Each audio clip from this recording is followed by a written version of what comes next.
If you want to create a beer icon in Figma quickly and easily, you're in the right place. In this video, I'll walk you through the exact steps to find a beer icon using Iconify inside Figma and place it straight into your design in just a few clicks. This is a super fast way to add polished icons to your mockups, wireframes, UI designs, or social graphics without having to draw anything manually. If this tutorial helps you out, go ahead and hit like and subscribe for more simple Figma tips and tutorials. Alright, let's jump in.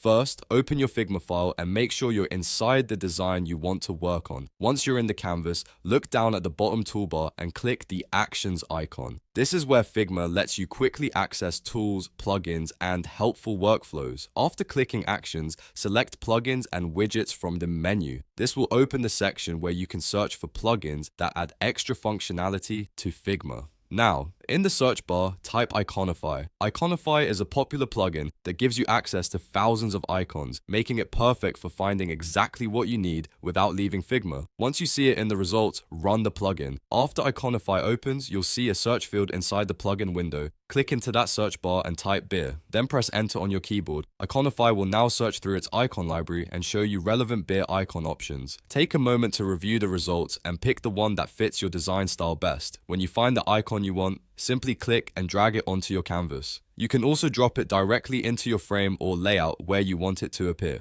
From there, you can resize it, recolor it, or align it with the rest of your design just like any other element in Figma. And that's it. You've successfully created a beer icon in Figma using Iconify. It's fast, beginner-friendly, and a great method to speed up your design workflow. If this video helped you, make sure to like the video and subscribe to the channel for more easy Figma tutorials just like this one.